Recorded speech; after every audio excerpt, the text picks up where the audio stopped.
സ്നേഹമുള്ളവരെ, ഞാൻ വരുന്നത് കോഴിക്കോട് ജില്ലയിൽ ആനക്കാമ്പൊയിലിൽ നിന്നുമാണ്. ഏകദേശം ഒരു 3 വർഷങ്ങൾക്ക് മുൻപ് ഞങ്ങളുടെ നാട്ടിലെ ഒരു മാത്യു ചേട്ടൻ ഇവിടെ വന്ന് സ്ഥിരമായിട്ട് അച്ഛൻ്റെ അടുത്ത് പ്രാർത്ഥിക്കാറുണ്ടായിരുന്നു. മാത്യു ചേട്ടൻ ഇന്നും എൻ്റെ കൂടെ വന്നിട്ടുണ്ട്. അപ്പോൾ ആ പ്രാർത്ഥനയുടെ ഫലമായിട്ട് ഒത്തിരി അനുഗ്രഹങ്ങൾ ഞങ്ങൾക്ക് എല്ലാവർക്കും ലഭിച്ചിട്ടുണ്ട്. അതിലൊരു അനുഗ്രഹം, 2 അനുഗ്രഹങ്ങൾ പറയാൻ വേണ്ടിയിട്ടാണ് ഞാനിവിടെ നിൽക്കുന്നത്. പ്രത്യേകമായിട്ട് എൻ്റെ മൂത്ത മകൻ്റെ കുഞ്ഞാണ് ഇപ്പോൾ ഞങ്ങളുടെ കയ്യിലിരിക്കുന്നത്, മൂത്ത മകൻ്റെ മൂത്ത മോള്. അപ്പോൾ ഈ കുഞ്ഞ് ഏകദേശം ഒരു ആദ്യത്തെ സ്കാനിങ്ങിന് ഉണ്ടായി, ഒരു 3 മാസം കഴിഞ്ഞപ്പോഴാണ് തോന്നുന്നു. ആദ്യത്തെ സ്കാനിങ് ചെന്ന് കഴിഞ്ഞപ്പോൾ പറഞ്ഞു ഇവക്ക് കാലിന് ഏകദേശം ഒരു 4 ഇഞ്ചോളം നീളക്കുറവുണ്ട് ഒരു കാലിന്. പ്രത്യേകിച്ച് കോഴിക്കോട് മിംസ് ഹോസ്പിറ്റലിലാണ്. ഇവളുടെ അമ്മ അവിടെ നേഴ്സായിട്ട് ജോലി ചെയ്യുകയാണ്. അപ്പോൾ കാലിനിങ്ങനെ നീളക്കുറവുണ്ടെന്ന് പറഞ്ഞു കഴിഞ്ഞപ്പോൾ ഡോക്ടർമാർ ഇങ്ങനെ കൂടി ആലോചിച്ചിട്ട് എന്താ ചെയ്യേണ്ടത്, അപ്പോൾ നിങ്ങൾ വേഗം തീരുമാനം എടുക്കണം, മുന്നോട്ട് പോകുന്തോറും ഇത് ഭയങ്കര ബുദ്ധിമുട്ടായി തീരും, കുഞ്ഞുണ്ടാകുമ്പോൾ കുഞ്ഞിന് ഒരു കാലിന് നീളക്കുറവ് ഒരു കാലിന് നീളക്കൂടുതലുമായിരിക്കും എന്ന് പറഞ്ഞു. അപ്പോൾ ഞാനിവിടെ മാത്യച്ചൻ്റെ കൂടെ ഇടയ്ക്ക് ഇവിടെ ഇങ്ങോട്ട് വരാറുണ്ടായിരുന്നു, അച്ഛൻ്റെ അടുത്ത് അച്ഛനെ കണ്ട് പ്രാർത്ഥിക്കാറുണ്ടായിരുന്നു. അപ്പോൾ പെട്ടെന്ന് എനിക്ക് തോന്നി അച്ഛൻ്റെ അടുത്തുനിന്ന് പോയേക്കാം, അച്ഛൻ്റെ അടുത്ത് നിന്ന് പ്രാർത്ഥന സഹായം ചോദിക്കാം. ഞാനിവിടെ വന്നു, അച്ഛൻ്റെ അടുത്ത് പ്രാർത്ഥന സഹായം ചോദിച്ചു. എനിക്ക് മനസ്സിന് ആകെ വിഷമത്തോടു കൂടിയാണ് ഞാനിവിടെ വരുന്നത്. അപ്പോൾ അച്ഛൻ പറഞ്ഞു ധൈര്യമായിട്ട് പോയിക്കോ, ഞങ്ങൾ പ്രാർത്ഥിക്കാം. പിന്നെ ഇവിടെ ഒരു 10 മണിക്കൂറെങ്കിലും ഇവിടെ ഈശോയുടെ മുൻപിലിരുന്ന് പ്രാർത്ഥിക്കണമെന്ന് അച്ഛൻ പറഞ്ഞു.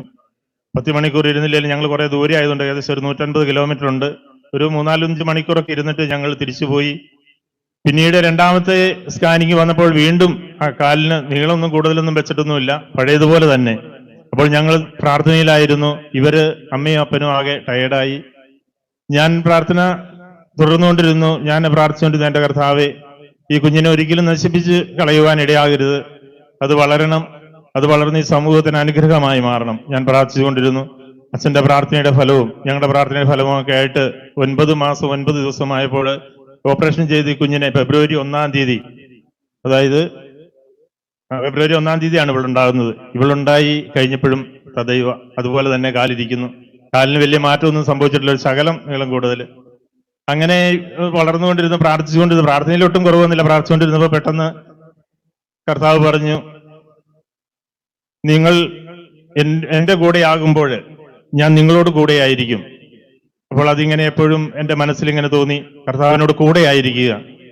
മനസ്സിന്റെ വിഷമമെല്ലാം മാറ്റി വെച്ചുകൊണ്ട് കർത്താവിനോട് കൂടെ ആയിരുന്നപ്പോൾ ഘട്ടം ഘട്ടമായിട്ട് കാലിന് നീളം കൂടി വന്നു. 2 വയസ്സ് വരെ ഇവൾ നടന്നില്ല. 2 വയസ്സായതിനു ശേഷമാണ് ഇവൾ ആദ്യമായിട്ട് ഒരു ചുവട് വയ്ക്കുന്നത്. ഇപ്പോൾ 2.5 വയസ്സ് കഴിഞ്ഞു. ഇപ്പോൾ ഇതിലെ ഓടി നടക്കും. ഇതിലെല്ലാം ഇപ്പോൾ വന്നപ്പോൾ ഓടി നടക്കുകയായിരുന്നു. അപ്പൊ ഇതൊന്നും ഇവിടെ വന്ന് പറഞ്ഞില്ലെങ്കിൽ ഭയങ്കര ബുദ്ധിമുട്ടാകും. കാരണം എന്താ വെച്ചാൽ കർത്താവ് ഇത്ര വലിയ അത്ഭുതം നമുക്ക് ചെയ്തു തന്നിട്ട്, നമ്മുടെ കുഞ്ഞിനെ ഇത്രയേറെ സംരക്ഷിച്ചിട്ട് നമ്മളിവിടെ വന്നൊന്ന് പറഞ്ഞില്ലെങ്കിൽ അത് തമ്പുരാനോട് കാണിക്കുന്ന ഏറ്റവും വലിയ നിന്ദയായി പോവും. അതുകൊണ്ടാണ് ഇന്ന് ഞാൻ വന്നത്. അപ്പോൾ ഈ കുഞ്ഞിന് വേണ്ടി പ്രാർത്ഥിച്ച റാബ്സൺ അച്ഛനും ബന്ധിതനായ ഈശോയ്ക്കും കർമ്മല മാതാവിനും അതോടൊപ്പം തന്നെ വിശുദ്ധ അമ്മ ത്രേസ്യയ്ക്കും ഒത്തിരി നന്ദി പറയുന്നു. അതോടൊപ്പം തന്നെ എൻ്റെ ഇളയ മോളാണ് ഈ നിൽക്കുന്നത്. ഇവരുടെ അപ്പനും അമ്മയും വന്നിട്ടില്ല. ഇവള് PGക്ക് ഇവിടെ മംഗലാപുരം അലോഷ്യസിലാണ് പഠിച്ചത്. അപ്പോൾ ഇവളെ കൊണ്ട് ചേർത്ത് കഴിഞ്ഞപ്പോൾ ഇവിടുത്തെ ഞങ്ങളൊരു കുഗ്രാമത്തിൽ നിന്ന്, ഒരു ചെറിയ ഗ്രാമത്തിൽ നിന്നാണ് വരുന്നത്. അപ്പൊ ഇവിടെ അവിടെ ചെന്ന് പഠിക്കാൻ തുടങ്ങി കഴിഞ്ഞാൽ PG ഒക്കെ പഠിക്കാൻ തുടങ്ങി ഇംഗ്ലീഷ് തീരെ മനസ്സിലാകുന്നില്ല. ഇവിടെ വന്ന് എന്നോട് സങ്കടം പറഞ്ഞു, അയ്യോ ആ കോളേജിൽ പോകണ്ടായിരുന്നു, നമുക്ക് സാധാരണ ഒരു കോളേജിൽ മതിയായിരുന്നു.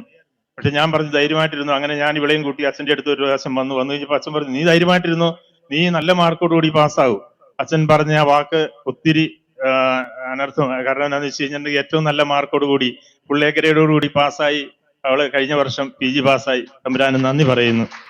നന്ദി, സ്തുതി. കരമടിച്ച് കർത്താവിന് നന്ദി പറയാം. പ്രിയപ്പെട്ടവരെ, 3-ാം മാസത്തെ സ്കാനിങ്ങിലാണ് കുഞ്ഞിന്റെ കാലിന് 4 ഇഞ്ച് എന്ന് പറയുന്നത് കാലിന്റെ വ്യത്യാസം, അത് വലിയ വ്യത്യാസമാണ്. ഇത്രയും വലിപ്പക്കുറവാണ്. അപ്പോൾ ഒരു ഷൂസ് ഇട്ടാലും അത് മാനേജ് ചെയ്ത് കുഞ്ഞിന് നടക്കാൻ പറ്റില്ല. അപ്പോൾ 4 ഇഞ്ച് കുറവാണ് എന്ന ആ വിഷമവുമായിട്ടാണ് ഇവര് ഇവിടെ വരുന്നത്. ഉദരത്തിലുള്ളത് ഈശോയുടെ കുഞ്ഞാണ്, ഈശോ കുഞ്ഞിനെ സ്നേഹിക്കുന്നു എന്ന് പറഞ്ഞ് പ്രാർത്ഥിച്ചു.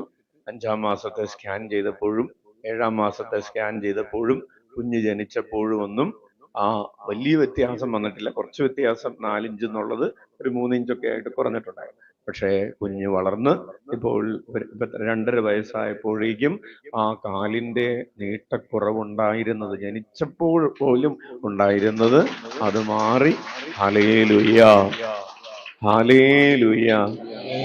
മനുഷ്യന് അസാധ്യമായത് അത്ഭുതങ്ങളും അടയാളങ്ങളും യേശുനാമത്തിൽ സംഭവിക്കും കാലമല്ലോ. ഉണരാം, ഉണരാം, ഉണരാം.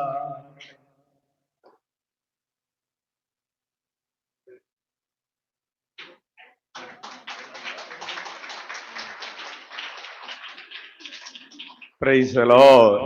Hallelujah. Hallelujah. Hallelujah. Hallelujah.